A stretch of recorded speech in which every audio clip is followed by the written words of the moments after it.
Uh-oh.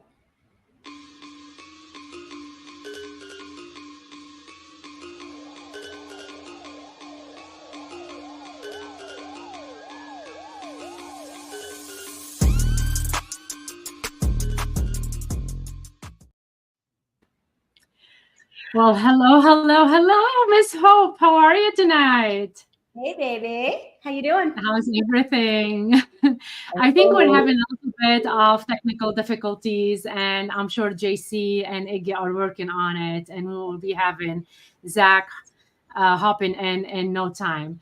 So we're gonna just talk. Hey, Zach, how are you There he tonight? is. Great to see you. So, welcome to episode 42 of Game Changers. It's Wednesday, the day before the expo, Zach. Oh my God. I am like going insane. I'm driving with Doc tomorrow to the expo, and the excitement is real. Like, it's real. I cannot wait to meet some old and new friends. I'm your host, Carla, joined by my beautiful co host, Hope. Let's dive into today's discussions and insights. Before we dive in on tonight's episode, I would like to extend my sincere gratitude to Evan, Iggy, and JC, and the whole TSA team for their invaluable support in providing us with this platform to engage with distinguished individuals like yourself, Zach, within our community.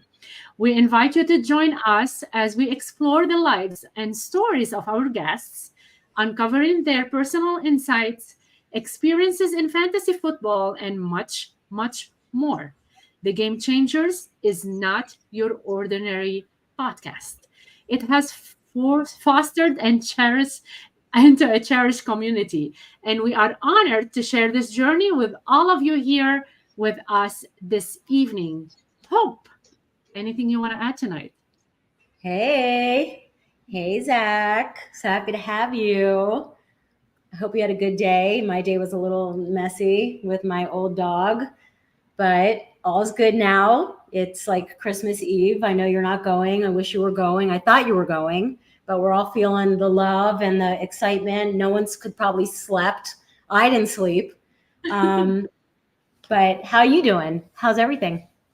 I'm good. So I was actually on vacation for the last 2 weeks, more of a staycation than anything else. But so it was weird to go back to work today. But I was excited for this. It made it much easier to go back. I do see some people asking about drinks, so I did make some cocktails for the show. Nice. I can't wait to see the cocktail. I know it's going to be pretty. I mean, I can show it now. If you're You ready. can show it now. Let's see what you got.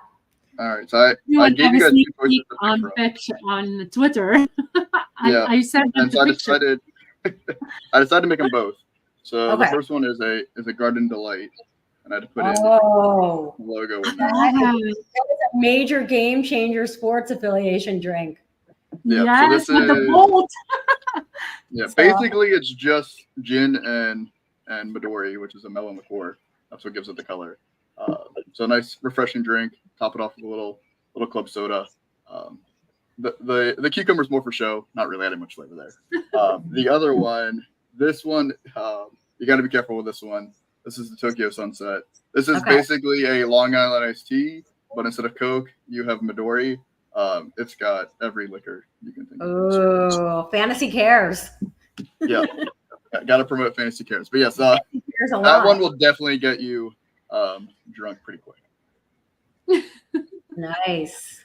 I love that. I love the lightning bolt in the drink. Could be like a nice stir. Cheers, you guys. Cheers. We're seeing a lot of cheers in the comments tonight. So, just to say for everybody that Zach and his wife celebrated their 10th anniversary on August 2nd. So, I just want to say happy anniversary. And we wish you all the best for you and Megan from the Game Thank you. Changers. So, happy anniversary, Zach. So what can we say about Zach Attack? Zach Attack or Zach Berger is quite passionate about both football and cocktails. He has been involved in creating fantasy football content for the past 3 years. His love for football extends beyond just watching games. He actively participates in fantasy football leagues and shares his insights and strategies through various platforms. In addition to his fantasy football expertise, Zach has combined his interests by authoring the Cocktail Playbook, 32 game-changing recipes that we're going to talk about tonight, with features cocktail recipes inspired by each NFL team. This unique blend of football and mixology showcases his creativity and enthusiasm for both fields. Zach lives with his family in Central Florida and has won numerous fantasy football championships. He aims to help others enjoy making quality cocktails at home and much, much more. Zach, welcome to the show tonight. How are you?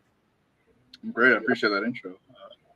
I need to have you guys do some commercials for me. You do all my promos. You guys Of course. can just represent me anywhere I go. I appreciate that. We're here to help. Definitely, definitely. So, Zach, I know that tonight everyone is excited to go to the expo, but we are tonight excited to talk a lot about your cocktail book. So, I want to know what inspired you? What inspired you to write the book? Can you share this Sure. with us? What did inspire you for that? We'll start it way back. I'll try to make it quick. Don't make it quick. Okay, we got time. All right. So a couple years ago, my wife got me like one of those like beer of the month subscription type things. So it's called Beer Drop. So every month I get 5 different beers. You get 2 of each, and they're from anywhere around the country. I basically put in what type of beer do I typically like. They'll give me a list of what they send me. If one of them doesn't really sound appealing, I can swap it out or do whatever. But it was really cool to try a lot of different beers from all over the country because I don't have access to every beer in Florida. It doesn't distribute as well. So that's where it started. Ironically, I was just posting pictures about, like, I try beer, I post it. A lot of people are really big fans of beer on Twitter, which is great. And so it was just a nice way to interact with people. And then I decided to like make a cocktail. Honestly, I was not really that big into cocktails until recently. A lot of people think I was a bartender before. I've never been a bartender in my life. Professionally, I've never been paid to be a bartender. Back in college, you were just trying to drink to get drunk as cheap as you could. Typically, we didn't have a lot of money, so really it was a lot of alcohol, enough mixer to make it drinkable, and you just drank. So that was my experience with cocktails, and it's not a great experience in my opinion of actually quality cocktails that you would actually enjoy drinking. So I wanted to kind of learn more about cocktails. I was never really into like the dark liquors other than rum, so like bourbon, whiskey. It wasn't really my thing, so I was like, all right, let me buy. It was like a whiskey. I think it was actually a Scotch, which is basically like whiskey. They're all the same at the end of the day. It's just how you make them, where they're from. But I bought one at a store. It was a pretty good price. It looked good. I posted it online of like, hey, how'd I do? Here's the price. Here's what it is. And people are really passionate about their opinions on Scotch, whiskey, and bourbon. So I got a lot of great advice about it. But yeah, a lot of people talked about it. So I was like, all right, well, clearly there's a passion for this. So I looked up a recipe, made a cocktail, posted it. And that was just really for me and just sharing it. And I was just learning more and more, posting more and more about it. And I kind of became I want to say my brand, I guess my little niche of like posting cocktails. So it was earlier this year. It was why am I blanking on? I am doing terrible here. All right, Hope, help me out. Are you still on? How did you come up? His brain's on baby mode still. No, it's why am I blanking on her name? Okay, so Sports Illustrated. Sports Illustrated? No, you know who I'm talking about. Oh, oh, wait, I'm missing the whole thing. Wait, let's go back. You made her shirt. I made a shirt. Oh, Jen Piacenti, my girl. Yeah, I am struggling hard. Yeah. So Jen was like, why don't you make, she came up with the idea of the book. She was like, why don't you do like a NFL cocktail book? And I thought that was the most ridiculous thing I'd ever heard of. And I basically like, oh, like, that's hilarious. And they're just kind of mild, nice, like politely kept it moving. But then the idea didn't leave my head after she said it. So I gave some thought. I asked around to some people, I'm like, does this even make sense? Like, is there any interest in this? Like, what do you think? And some people were like, oh, it's a cool idea. So I did some research. It doesn't exist anywhere else. Like, no one's done it before. I found some websites that posted some like random cocktails for a couple different teams. So that was about it. Like, there was nothing out there like that. So I decided to try it. I did not make it to like make money. It was not a like business venture. It was more just, it was an idea. It was my passion. It was an experience to learn how to publish a book and put that all together. So that's really where it came from, was me just posting about beer, which turned into cocktails, Jen giving me the idea, and then me putting everything together. How long did it take from the start to the finish of getting the book done? So from my decision to actually do it to getting it published was maybe like 3.5 months. It's probably just under 4 months. That's great. That's great. Yeah, I self-published. So by that, I mean, like, I didn't go through like a publishing house, because I mean, that could take years, assuming any of them even ever pick me up and decide to do it. So I basically did it myself, and then like utilized like companies that could like do different steps of the publishing. That's great. That's awesome. Any advice would you give to someone that just starting out, you know, do some cocktails at home? Sure. So it's not as hard as it looks. A lot of people think like I have a massive bar. I do not. I have a very small dry bar. You don't need to go crazy with ingredients. Honestly, the more ingredients you have, probably the worse it's going to be. I mean, obviously, like the Tokyo Sunset, it's designed to have a ton of ingredients, but it's very minimal. Like, it sounds like a lot liquor. Each pour was a half ounce. I did of each liquor, so it's not like a crazy amount when you think about it. So it's more about, you want a base. So whatever liquor you want, pick one, maybe two, but probably just one liquor. That's your base. You're probably doing a 1.5 to 2 ounce pour. It's pretty your standard. Then you need some sort of like either a liqueur to give some flavor, some kind of other mixer. Could be a juice, could be a soda. I mean, there's a lot of different things you can do with it, but you're really just trying to blend different flavors that complement each other. And typically, like I said, the sweeter it is, some people like sweet, that's fine. It's probably not going to be as high quality. You don't want to go crazy sugary. I try to avoid using sugar. Yeah. Less is more. Yeah. And the idea is to not like get wasted from one drink. If you're over pouring, that doesn't actually make it. So it's funny when a lot of people think, oh, the bartender didn't pour me enough. No, they're trying to make a balanced drink. Too much alcohol is not a good drink, and a lot of people freak out when it comes to ice, and they think like, oh, I got shorted a drink. Well, no, they're measuring the correct amount. It's the correct ratios. They're just putting the ice in to make the glass look full to keep it cold. You're not getting shorted alcohol. They're making the correct drink. So yeah, it's really just learn your ratios. I mean, there's so many recipes online. There's plenty of good recipes. If it looks really ridiculous and a lot of sugary stuff, don't use that recipe. It's probably not a good recipe, but there's so many basic drinks you can make. I mean, like an old fashioned is so popular. It's literally bourbon, a little bit of sugar, a little bit of water, and you're basically done. You can add the cherry and add the orange, but I mean, that's your cocktail right there, and that's not a lot of liquid. Can you use coconut sugar? You can use whatever sugar you want. Like brown sugar can be good. I mean, agave syrup, if you want to be a little thing, maybe add a little tequila in there, a little more like Mexican flavor in there. So it's like a Oaxacan cocktails with, instead of using bourbon, you're using tequila and mezcal. So it's a little more smokiness there. So there's a lot of different variations you can go with it. And also, you don't have to spend a ton of money on liquor. Like, I know there's some great brand names. That's wonderful. And if those are your favorite ones, by all means, drink whatever you want. But I definitely do not do any liquor shaming or brand shaming. Whatever you can afford, whatever you like, enjoy it. I mean, one of my favorite vodkas is Reka. It's from Iceland. It's $18 for a bottle. Wow. And it's delicious. Cool. So you don't need to spend it now. There are some really, really cheap, disgusting liquors. I mean, we were all in college before where you're buying like the the less than $10 bottle of vodka or rum, like you're getting the quality there. But once you get in that like $20 to $30 range, I mean, if you find something you like, go for it. You don't have to. I'm a vodka snob. I'm a total vodka snob. Yeah. I like Belvedere and I like Tito's, and that's all I like. Yeah, and Tito's is not expensive either. Yeah. But Belvedere gets up there, Grey Goose gets up there, then there's some of them. And if those are what you like, by all means, keep buying them. But if you're looking for, like I said, some value, there's plenty. I mean, Aviation Gin, which is from Ryan Reynolds, great gin. It's like $27 a bottle. It's a really clean, easy, drinkable gin. So it depends on what you like, because every liquor other than vodka has some kind of really flavoring to it. So each one's going to be unique. Like gin, you can get so many different flavors of gin. Bourbon, whiskey. I mean, they're all flavored in different ways depending on what you want. I'm an alcohol version, so I'm learning. You should do a blog.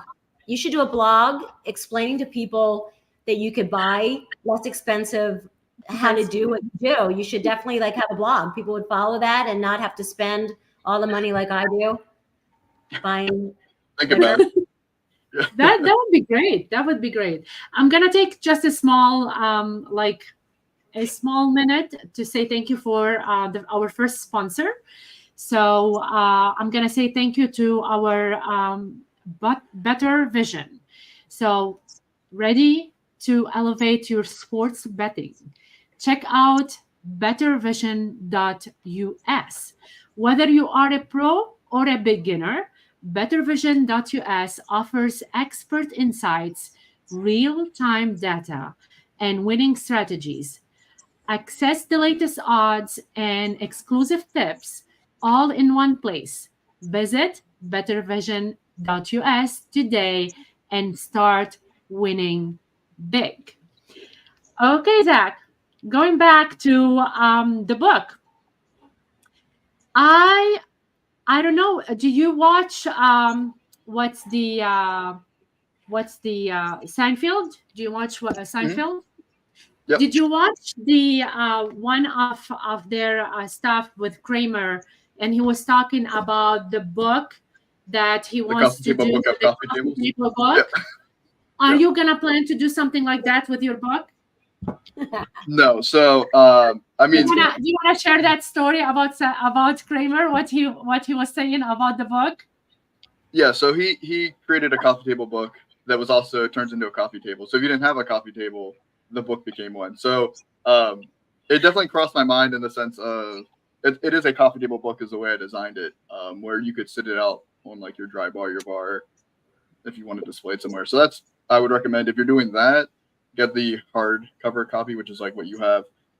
It's just a much nicer quality look. It is. That's why it's a little more expensive. If you are just going to put it in a drawer or slide it somewhere, that I take no offense to that whatsoever. Save the $5 and get the paperback. It's the exact same book. It literally is just whether you want the nice, like you said, you have it too. Like it's a nice glossy hardcover. Like it actually looks like it can sit on a table. It's got some sturdiness to it. So, and fun fact, I learned about hardcovers, which it would make sense when you actually think about it. It has to be a certain amount of pages to actually have a hardcover binding. If when you look through it, if you see like, I mean, I did try to add some extra information like about basic liquors, about basic tools you need to make these cocktails. But if it feels like there's some filler pages, there are some filler pages in there because I needed to get to 78 pages because that is the requirement to have a hardcover. And I did 32 recipes for 32 NFL teams. So, and yes, a Oaxacan Old Fashioned is delicious. And if you've never had mezcal, give it a try. It's basically smoky tequila is my dumbed down version of explaining mezcal, but it is delicious. Do you know why I'm sharing this story with you? Because when you went on Twitter on February 3rd, 2024, you said, help me publish a coffee table book of cocktails for 32 NFL teams. In my mind, I thought you were doing coffee tables, literally coffee tables. So I was talking to Doug and I'm like, oh my God, that's really cute that he wants to do like coffee tables for each NFL team. And then when I saw the book, I'm like, oh no, he's doing a book. And he's like, well, the coffee table book.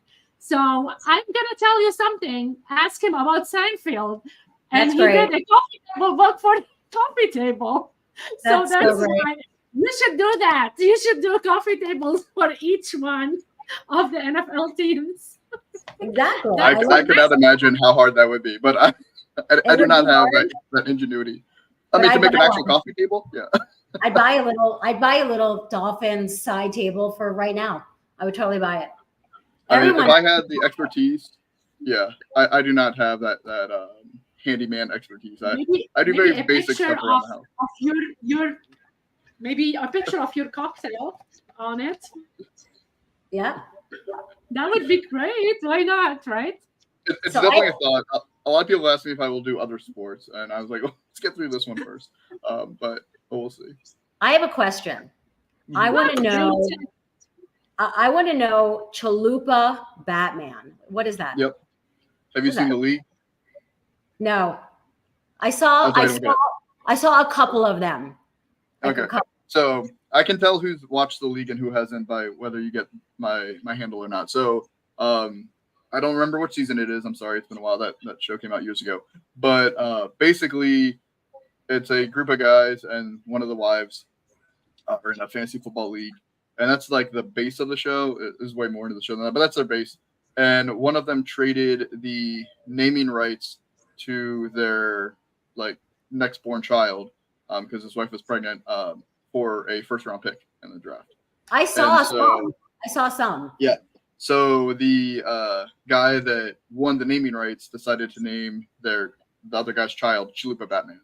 Oh. So they refused to call him that, but everyone else in the show called their baby Chalupa Batman. So when I created my Twitter handle, I was just getting on Twitter just so I can get news about players that give me an edge by team, because this is before Sleeper existed, before Fantasy Life. It was just Twitter was where you got your breaking news. So that's where it came from. So when I found Twitter, I think I wasn't on Twitter until I tried to get into the ACI, John Hansen's league. So I wasn't tweeting, I wasn't doing any of that, and I had to put it on Twitter. So I had to join Twitter so I can try to get in the league, and that's how and then I was on there and my head exploded. I'm like, what happened? How is this? It's like a football colt. We're like all in there, and we're all colted out in there, and major. It was great. I was done. How do you balance your passion for football and mixology? So the great thing is you can drink while you're watching football. You can drink while you're researching football. I mean, you can drink whatever you want as long as you're pretty much not driving or responsible for a small child and you're by yourself. So I drink responsibly. I can't even remember last time I got drunk. I don't really, for as much as I post online about, I assume everyone thinks like I'm an alcoholic, which if you are, by all means, like no judgment, get the help you need. But yeah, I don't actually, I don't really get drunk from my cocktails. So it is funny when people have when I first started posting, I remember I took a post. I made an old fashioned, and I think it was with Madison. She was sleeping on me, like I had her in a baby carrier. And so I took a picture. It was like she's sleeping on me. I'm holding the drink, and someone's like, I can't believe you're getting drunk while watching your kid and holding a glass above her head. And I just laughed. One, haven't even taken a sip yet, so I'm not drunk. Two, this is my third kid. We're fine. We know what we're doing. I got it under control. I'm not going to drop a glass on her head. So, yeah, that was entertaining. But, football and drinking go well together. It is a good combo. That is why I made the book. But, yeah, it was definitely not something I thought about, though, was cocktails and football together until I did the book. That was new for me. But, yeah, it is a good pair already before the book even. Oh yeah. Not drafting and drinking though. I do not recommend getting drunk and drafting. No. No. Having a drink or two, like we did the Orlando live draft at a brewery. Everyone was enjoying themselves. They actually the owners there were super nice, and they made a couple of my cocktails from the book for people to order. So that was really cool. And so you can definitely enjoy a beverage or two. But yeah, I do not recommend actually getting wasted at making picks. It's I not a think good- I think I had when I did the live draft in Fort Lauderdale, and I was so nervous. It was like my first live draft. I didn't know anybody. There was no girls. It was me. So as soon as I got there, I was chugging a beer, and I felt so good after I chugged the beer. It was early. I'm like, I'm feeling really good. I said to my husband, he was there. I said, can I have another beer? He goes, oh, babe, I don't know if you should do it. I'm like, oh, yes, I should have one more. And then that's when I think my draft went a little wonky. I do. I'm not trying to blame it. I'm not blaming it on the booze, my bad decisions at the draft, but I definitely think that I should have stopped at the one. I mean, good news is it's for charity, and two, that the Scott Fishbowl League is so crazy that I mean, there's been so many times where, like, I felt great about my team last year, and then looking back at my roster, it was pretty awful. Now, it was the first time I made the playoffs last year. It took me a while. It took me several years to make the playoffs. So my team ended up doing well. I picked up Joe Flacco at the end of the season. He carried my team. David Njoku. Trey McBride was like a 13th round pick. Like, as much as any of you guys love your Scott Fishbowl teams, it's probably not going to work out. And the ones that hate it, it probably will work out. Like, it's okay. Yes. That's what I was thinking. I'm thinking that maybe because I don't like my team, that I'm going to rock. Yeah, the more you like your team, there's a better chance of someone getting hurt or someone just being awful. And you're like, what was I thinking? But yeah, so at the end of the day, you had your first live draft. It sounds like you had a great time. That's really all that matters. It was really fun. It was so much fun. So Okay, Zach. Go ahead. Go ahead. I wanted to know how you got involved doing the fundraising with Scott and how you got into all of this. Sure. So Scott Fishbowl 10 was my first year getting in. I had not started creating content yet. I didn't even hear about Scott Fishbowl until literally Scott Fishbowl 9 was starting. I saw some tweets about it. I was like, I don't know what this is. Sure, this is before I was creating content. I was like, yeah, joining up the league. So there was no way I was getting into that. It was literally just starting. But they had the mirror leagues like they do now. So I got to do one of those. So it's the exact same thing. But it's best ball, basically. So I got to do that. That was fun. It was a good draft. First time on MFL. That was a fun experience. I'm a little bit more experienced now with MFL, but years ago I'd never done it before. And then for Scott Fishbowl 10, it was one of my first time I got in. I actually got in end of June for a Father's Day contest. I forget exactly what the prompt was, but basically Scott tweeted out like, hey, I think it was like, tell me about like how like Scott, I think how like fantasy football and like being a dad or something like that. Like, what does that mean to you? Like, how's it compare? So I wrote a little thing, sent it in, and I won that contest, got an invite, and I had a blast meeting people. Back then, Scott actually put everybody in each division to kind of balance out the content creators and the fans. So that was cool. I was still a fan then. Didn't know really anything about Scott Fishbowl other than what they had posted. So that was fun. And then following year in the spring, someone reached out to me and was like, hey, do you want to write fantasy football content? And I was like, I'm not a writer. I hated English back in school. But he's like, yeah, it's fine. Just give it a try. So I ended up enjoying it. I ended up writing for like 6 different companies that year because I just wanted to try out. Everyone kept saying yes. I reached out. I was like, hey, like, can I write for you? And I expected a lot of no's. Way too many S's, which is great. But I was like, okay, I'm writing a lot. But it was a great way to like engage with a lot of people, meet a lot of people. Got into Scott Fishbowl 11, and then was Scott Fishbowl 12. I think was the first live draft. So just from interacting on Twitter, being engaging, trying to be positive. Bob Gilchrist reached out to me because he was coming down to Disney. He did not plan, not that it was his control. But he supports, because of his wife and his daughter, a diabetes like company, like not company, but like a charity. Mm-hmm. And they have a conference every year in Disney, which is great. He realized he was going to be in Disney for the draft. He's like, oh, crap, like, how can I make this work for me? So he wanted to do a live draft in Orlando. And so he reached out to me and Troy King. I was like, hey, do you mind helping me out? I was like, yeah, sure, absolutely. He did almost all of the work because he got the space and all that. I was more just the mailing address where he could send everything down. I could bring the draft boards and all that. But it was just a great experience to meet everybody. I had not gone to the expo before. And so it's just a fun way to meet a lot of people in person. Like you had your first live draft.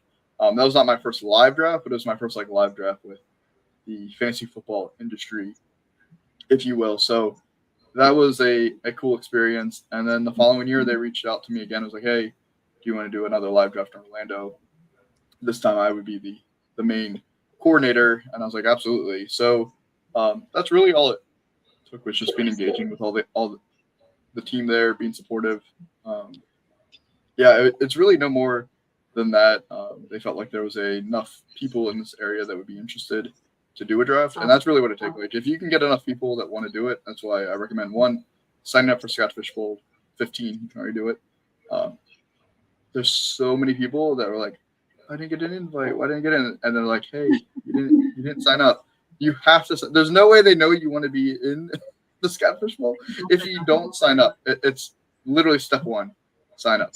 I mean, I don't care if Scott Fish doesn't sign up, he's not getting an invite. Like he signs up for his own draft. So sign up, but you can actually put if you have an interest in going to a live draft.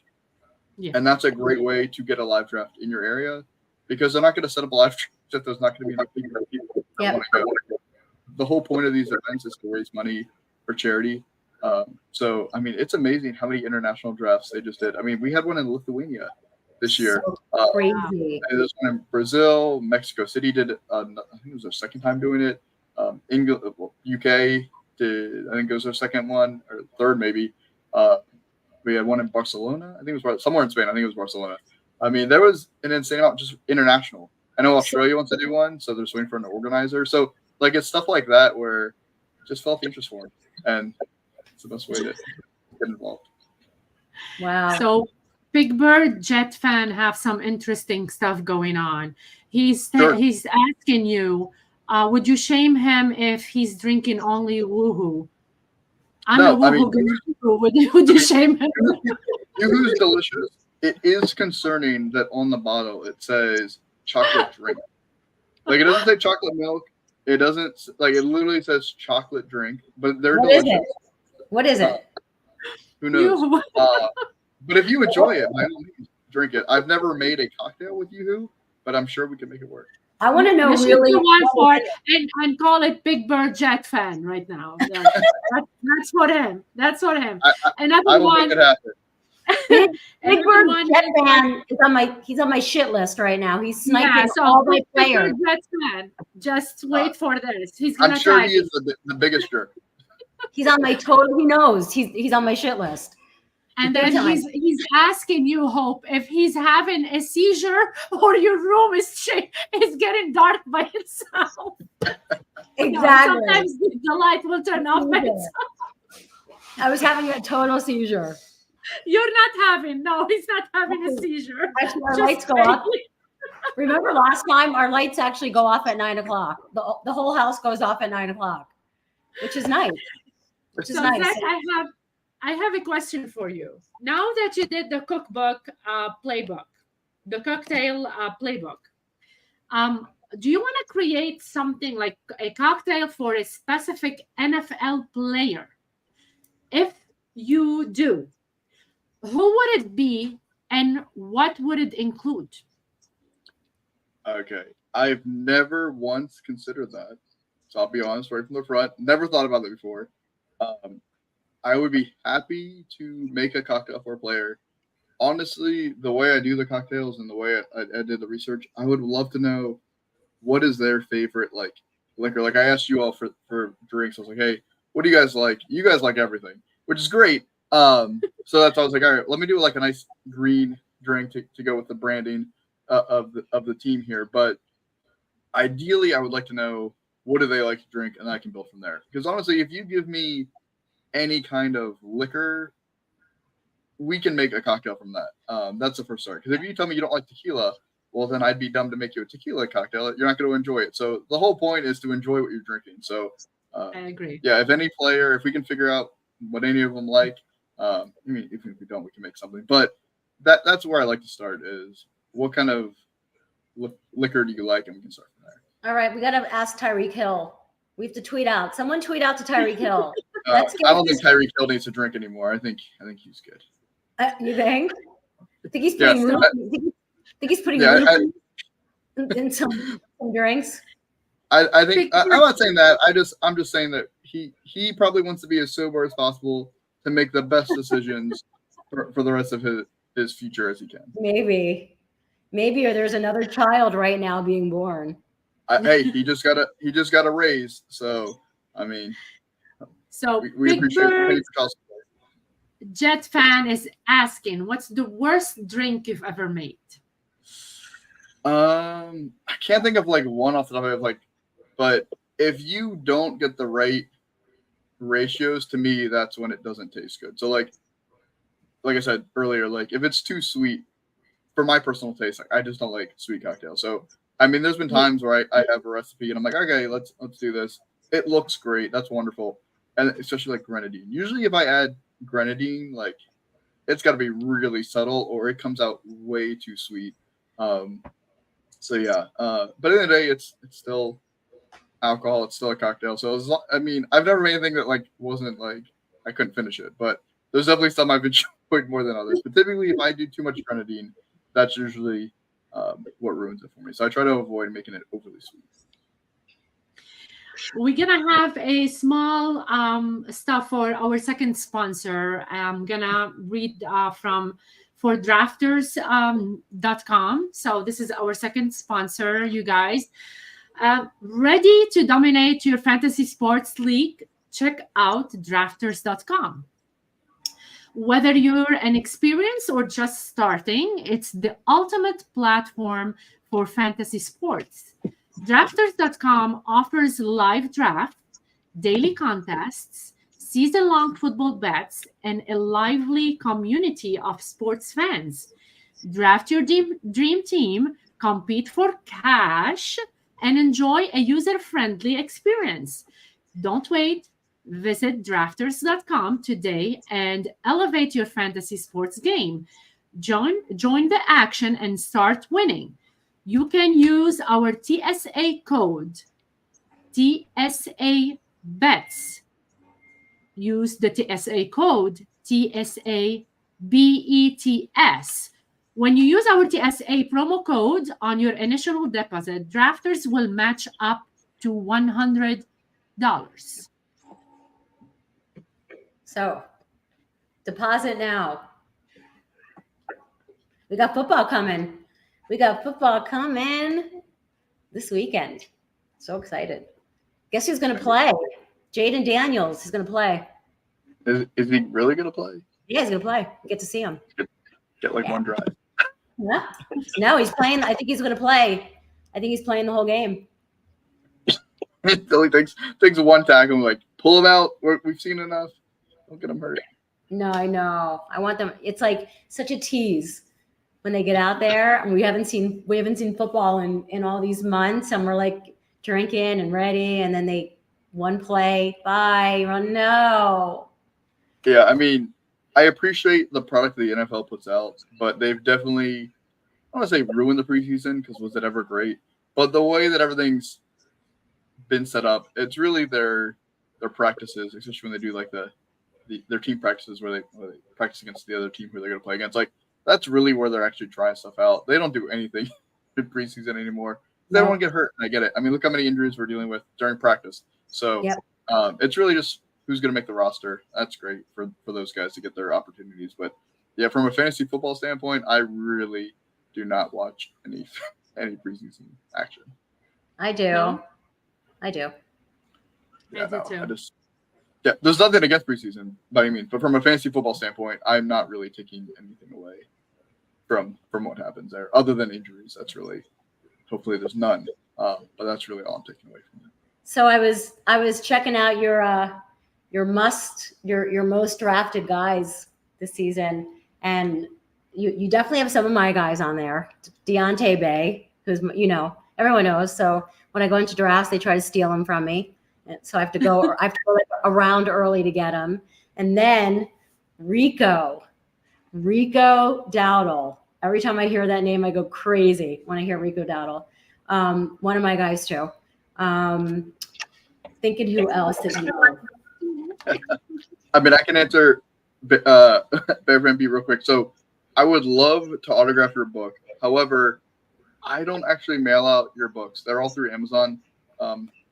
Amazon takes a wonderful cut from me, which is great. I appreciate the service. They handle everything. They're the ones who are printing my book. They're the ones who are shipping it out. I don't get your information. I have no idea who buys my book. So I was able to actually sign a couple when I went to the Cincy live draft, when I went to the Orlando live draft. Fortunately, I'm not going to the expo. If we ever hang out in person, I am happy to autograph your book for you. And I appreciate that you would want me to do that. But from a logistical standpoint, I do not actually handle the books at all, which is why I, for lack of a better term, pay Amazon to do it, because it makes it way easier for me to have them do everything for me. Maybe next year at the expo? I will try my best. It really depends. I mean, I know it's the same time every year. It really depends on the family. Yeah, I made a wonderful joke on about blame my wonderful kids. Always blame them. Always blame them. Yep. I feel like I always get blamed first, so just blame my kids. It's tough when you have a whole. It's tough. I mean, not everyone could get away. This is my busy time of year, and I'm like working really hard to get everything done so I can go away, because I'm shipping a lot of clothes right now, so I'm kind of. Yeah. But you got to do what you got to do. But yeah, some people don't have the luxury to do that. Yeah, and I get why it's in Canton. It's just not the most accessible location for me. Being all the way down Florida, I know you get it, Hope, because you're in Florida as well. So, like I said, it's always been a goal and it's a dream of mine to make it to an FF Expo. Until then, like, I love doing the Orlando Live, hosting that to get to meet people. I was fortunate enough to help out at Cincy Live to meet. I mean, there's 72 people drafting. There's probably over 80 people there. So I got to meet a lot of great people that I've never met before. So those are like my mini expos. But yes, I am sad that I can't actually go to the expo. I will have FOMO. I've already started the FOMO. People have already started posting about traveling. But yeah, I wish I could be there.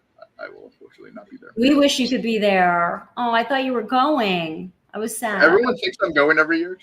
There's like on messages like, hey, where you at? I want to meet you. I'm like, I am not there. So sorry. I want to know who's on your do not draft list.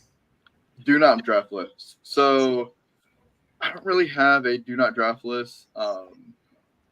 Like, as in, like, I will never draft them. As everyone says, it comes down to cost. I mean, there's certain guys currently at their ADP I have no interest in at that price. Yeah. But you never know in each league. I mean, just think off the top of my head, like Marvin Harrison Jr. is probably a very popular name. Yep. But he's just going way too high for me. I mean, he could be amazing. Yep. But he's a rookie. Yep. And what is he, like, wide receiver 9 right now? Yep. That's an insane. Like, that's his ceiling, basically. So that's where I feel about him. So I would never say I would never draft him. You could be in a league where nobody else likes him too, and he falls. Then please give me all the Marvin Harrison. But not happening. But at his current price, like at his ADP, like I'm just not interested. So for me, I never tell anybody like I'm completely out on a player. It really just depends. Each league's different. Each scoring is different. I mean, if I play against somebody that's in Arizona, they're probably taking him as a first round pick. But if, like I said, if I'm in a league where nobody likes him too, maybe I can get some value at the end of the second or third round pick. But so who's your team? Who's your team? I'm a Cowboys fan, but I will be on it. One, it's depressing. I get it. But number two, I do not draft based on my team. I try to keep it as emotionless as possible. I want to draft the players that I like, obviously, but it has nothing to do with who I support. I mean, I want to see the Cowboys do well. I'm always going to root for my fantasy football team first. Yep. And I'm sorry if Cowboys fans are offended by that, but let's be honest, we've not been good in years. So who cares? I love Ferguson. I've been drafting Ferguson everywhere. Oh, Ferguson's great because he's great value. He's just, I mean, he might be the number 2 target on the team. And who's their running back? We talked about Rico Dowdle. That's great. Where's my song? Rico. Yeah, I mean, and he's wonderful, but we have no idea if he can actually handle the workload. So they're going to throw a ton. They got CeeDee Lamb, who hopefully gets a contract soon so he can show up, just pay the man. And then we got Ferguson. So, yeah, I love Ferguson where he's going.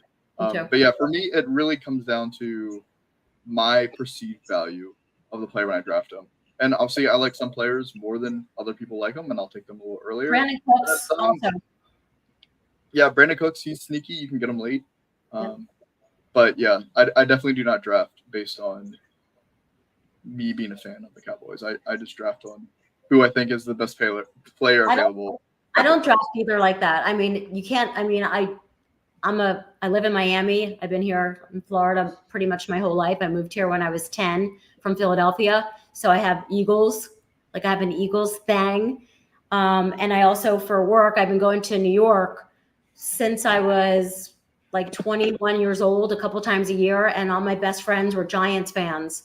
So I was Giants, I was Eagles, I was Dolphins. I was like, what's wrong with you? Then I like Jets because Brett Favre, who used to be my favorite player, went to the Jets. So then I was Jets, and then I was Giants, and then the people are like, you're insane. I'm like, shut up. I'm not insane. I love football, and I could like anyone I want. You could like any. So I'm not like that either. But I mean, Tyreek Hill. I mean, yes, I'm a Dolphins fan for life since I'm a little girl. But come on, seriously, he's definitely one of the best wide receivers in the league, hands down, no question. Yeah. So like I said, I've never, I love drafting against people where I know what team you're a fan of, and if you have way too much bias on that, I'll take advantage of that. I love knowing who you like if you're going to overdraft your guys. But yeah, that's just that's pure evil, and it was done to me all week. In a new dynasty startup with all these guys that drafted with me in the 10 Scottish 10 group. We became buddies. I love every single person that I met in there. And we decided we did a fundraising. We raised between $300 and $600 for Fantasy Cares, which I haven't presented it yet. We're waiting. It's in League Safe. If I win and if 2 other people win, they get the whole 600. We're given our part. If we don't win, we're donating the $300 for the 12 people that did it. So I'm so excited to be able to, Scott Fish, I mean, what he does for us, just making us all just so much, so bring out that charitable, beautiful side that we have. It makes us all want to give. So yeah, so we started our own little thing, our own little dynasty league, and everyone knows my guys, and they just took them all. And they just took them all on purpose and then made fun of it. And I'm still mad. That is the curse of putting out content. I mean, I think, I don't want to speak for everybody, but I assume most people are putting out genuine content. They don't actually think about their own leagues. They just want to help everyone else win. And it's tough when, I mean, I don't put out rankings. I don't do rankings. But it's tough if you go into a league, you're drafting, and they have your rankings, and they're just doing it to screw with you. I mean, I guess you can just take it as a compliment that they want to go off your rankings, but it is tough. They took Zach Ertz. Someone took Zach Ertz before Hurst because they know I like him. Pig, bird, fan, whatever. If they want to draft Zach Ertz in Dynasty, by all means, let them enjoy him doing nothing for their league. No offense, Zach Ertz. And I mean, I don't agree with you. I think he's going to be Jaden's little blankie for a little bit. If he stays healthy, he will 100%. In a tight end premium league, get you enough points for a day. That's a big if. I think he will. I'm very into Zach Ertz right now. I think he's going to do great. So, Zach, I want to talk a little bit about mental health awareness. I know that you are a great advocate, and you speak a lot about mental health. So what inspired you to become an advocate for mental health? And can you share any personal experiences that have shaped your views on mental health?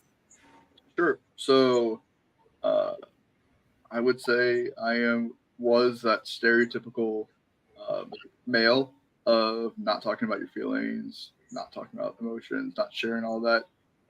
There's that stigma that doing that means you're weak as a male. Yes. Going to therapy is admitting that you have a problem. All those different stereotypes. I definitely believed in all of that. And it turned out at some point, I was clearly dealing with depression. And I didn't think of it that way. I didn't realize that's what it was. And that's what it was. And so I seeked out therapy, and it really does make a difference. I agree. There's nothing weak about it. And we're slowly working on that stigma. And that's honestly really why I talk about it is there's no shame in talking about it. There's nothing wrong. Like, especially in like the fantasy football community, there's a lot of people that do talk about it, but there can always be more. I don't think people realize how much everyone else is dealing with some sort of challenge. Yeah. Whatever it is, there's so many different things that everyone's dealing with. And I think not everyone, I think a lot of people feel alone in whatever they're dealing with, whatever they're processing with, not realizing that somebody that there's their favorite fantasy football expert or one of their friends that they met in the community is dealing with the exact same thing. And we just don't want to talk about it, whether it's just because it's a vulnerable thing, which I get. I respect anybody that doesn't want to talk about it. But for me, it's not really that I'm like sharing a lot about myself. It's more just putting out there like, hey, it's okay to be sad. It's okay to have anxiety. It's okay to be dealing with whatever you're dealing with. I mean, there's some things where it's not even quote unquote your fault.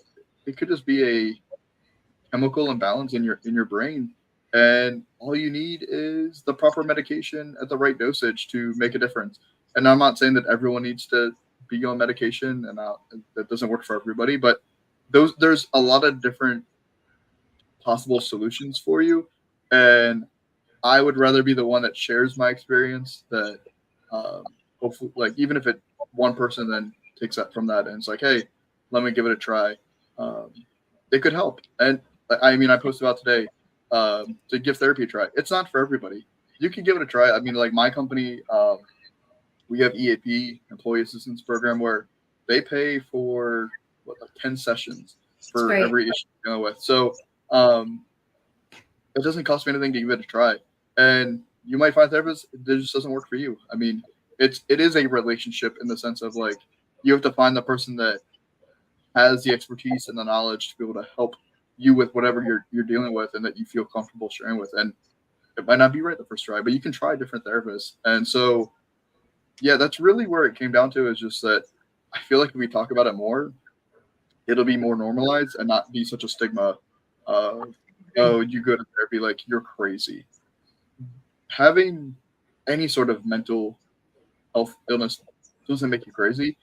Going to therapy doesn't mean you even have a mental illness. I mean, it's also just really healthy to talk to somebody that is more, quote unquote, a third party, that is neutral to whatever you're dealing with, that is just someone you can not even vent to, but just talk about your thoughts and feelings with in a healthy way, learn coping skills, learn better ways to process your feelings and emotions. Like, those are all the different things you need to learn to be able to handle stuff. And eventually you might not need therapy. Like, I've gone in and out of therapy multiple times. Like, I was in therapy years ago, and I was like, okay, like I'm in a good place. And I wasn't in therapy. I was taking medication, and then I wasn't. I felt like I was in a good place. I weaned myself off. I was off of it. And then I got to the point where like, okay, I'm definitely experiencing some anxiety here that I never recognized before.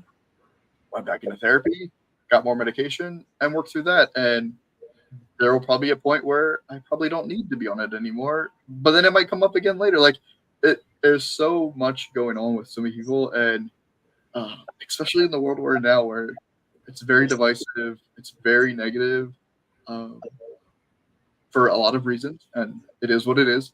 But for me, it's especially like after COVID, a lot of people were isolated. Yeah. I think that exacerbated a lot of, probably you were already dealing with certain situations, you just didn't realize it until you were alone, and then it really magnified itself. So yeah, the more that we can talk about it in a very normalized way, I don't see why that's a bad thing. I mean, like I said, I'm putting myself out there saying that like, hey, here's what I'm doing, but it's not like I'm like sharing with you all what I'm talking about in therapy. Like, you don't need to talk about all that, but just saying like, hey, I go to therapy, like there's nothing wrong with that, or hey, I'm on this medication, there's nothing wrong with that. Now, if people want to judge you for that, that's their business. Control what you can control. Don't stress about That's their own thing. They probably do need to go to therapy and work through their own things. But yeah, to me, it's such a simple thing to talk about in the sense of we're all human. We all have our own issues. And so, yeah, I'd rather just be a normal conversation of like, maybe you don't feel comfortable talking with everybody about it, but like that there's a place where you can just talk about it. And like, it's not weird for lack of like a Matthew Berry, who's like a pillar in the environment, like for him to talk about like his mother. So like, if people saw that, or athletes, I mean, we've seen a lot more athletes talk about it. Hayden Hurst does his foundation. Correct. I mean, Calvin Ridley talked about it when he was dealing with the gambling thing, but he had his mental health stuff. Like, honestly, probably all of them talk about it. I mean, they're under such pressure that we, as non-athletes, pro athletes, don't experience. Like, but then they're just like us in the sense of they have their own family challenges, they have their own relationship challenges, they have their own workplace challenges. Like, we all go through it. So that's really where it comes from. I think it's beautiful. I have so much respect for you, Zach. Yeah, thank you so much for sharing that. Beautiful that you're not afraid, that you're able to express how you feel and not care who judges you for being you. And I think it's beautiful. I'm so happy that you shared that with us, really. And I'm so happy you're doing good. You look great. I never met you, and I feel like I know you. Like I do. I feel like I know you.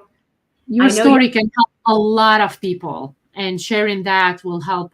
Definitely will help a lot of people. And like it's really important to talk about mental health, and that's really important to health self-care. It's sometimes we look at people, what they're gonna think about us before saying what we need to think about us first, not what people need to think about us. So saying that, Zach, is really, really important. Thank you for sharing. And I'm sure that whoever is listening, they're gonna sit and say, yes, we need to talk more about mental health. And that's amazing. Thank you so much. I really appreciate it. People definitely hide it. When I was going through stuff, and the doctor wanted to give me medication. And I decided that I was going to just work out more and exercise more, and yoga and all of that enabled me not to have to take medication. When I would get panic attacks, I had a prescription of Xanax, so I would just take a little sliver and it would take the panic away. So I never had to go on anything. I just was able to find what worked for me without having to go on the medication. But exercise is, to me, there's no better medicine for your mind and your body and everything than exercise. Well, I mean, it's literally proven scientifically that it releases dopamine, which helps balance your mental. So yeah, I mean, just going for a 10-minute walk can really make a difference. But again, like I said before, that might not be enough for some people where they need that extra, right, for lack of a better term, chemical boost to get the balances right. And that's okay too. I mean, I'm on 20 milligrams of, I don't remember what it is. I don't pay attention to it, but whatever it is. But like, there's different levels of what I'm on. You have to find what works for you individually. And I mean, there's some side effects. Like I remember I was on, I think it was Lexapro. I don't like the side effects, so I changed it to something else. Like there's lots of options out there. So you got to find out what works for you. But it starts with admitting that you need help. That doesn't mean you're weak. That doesn't mean there's something wrong with you in the sense of like you can't fix it, but you just need to like get some extra assistance, whatever that looks like for you individually. Yeah, it means you're strong to admit. So before we're done, I have a funny question for you before I give everything else to Hope. So if you could start a rumor about yourself, Zach, what would it be? A rumor. Mm-hmm. That's tough. Porn star. I just started. No, definitely not. Definitely not. It looks like I profit off that. No. Probably. I don't even know what a rumor would be. I mean, maybe I would just tell everyone I'm going to the expo. And then get everyone excited. and then disappoint them. Everyone assumes that I'm already going anyway, but yeah. We're gonna be all disappointed. We're gonna take our books, and they're not gonna be signed. I'm gonna be disappointed at some point. But I appreciate you getting the books. Not cool. But yeah, no, I can't think of a rumor that I'd want to actually start. No. So before I give my last words to Hope, I just want to inform everybody that the TSA crew is going to have a kiosk at the expo. Thank you, Snacker Mel. I love it too. We want to invite you to visit us on Sunday for a special live episode of the Game Changers. So Hope and I, we're going to be there. And we're going to have a live Game Changer. So whoever is going to be walking by us, we're going to just grab you guys. We're going to ask you some questions, which will be recorded directly at the expo. During this episode, we will engage in discussions with attendees passing by our kiosk. We look forward for your visit. We don't know the time yet, because when I see Hope on Friday, we will try and manage our time together, and we will let you know by a tweet. So please, please, please try to find us. I do believe it's kiosk number 14, right, JC? I do believe it's that. Look for a lot of hair. Yes. Time, I don't know. Yeah, 14. Time, I don't know yet. I promise you we will post it on Twitter. We will tweet it when I meet up with Hope. Hope, take us home. We loved having you. You know, it was so beautiful. I'm so happy what you were able to tell everybody. And where can they buy your book? Where can they find you on Twitter if they're not following you? Sure. So the book's really easy. It's on Amazon. It's also on Barnes & Noble, but Amazon's probably the more popular one. Literally just search the Cocktail Playbook. It'll be the first one that pops up. Like I said, if you are on, was it like Kindle Unlimited, it's actually free if you want to get the digital version. I recommend not digital because it's more fun to actually have the physical copy. But like I said, whatever works for you. I'm not offended if you prefer the paperback, because you're just gonna slide it on somewhere. By all means, save the money. But yeah, it's all on Amazon. Very easy. It's very quick right now. When we first launched it took like a month for hardcover, which is crazy. Now you can get it like 3 or 4 days. So definitely utilize Amazon to search Cocktail Playbook. If you're looking for me, I don't really create content anymore. I do support some different teams, and I definitely retweet a lot of content. But you can follow me at FF Batman on Twitter as well. We could let them know what we talk about in our little group of stuff that we have to hide. our Love is Blind crew. Yeah, Love is Blind.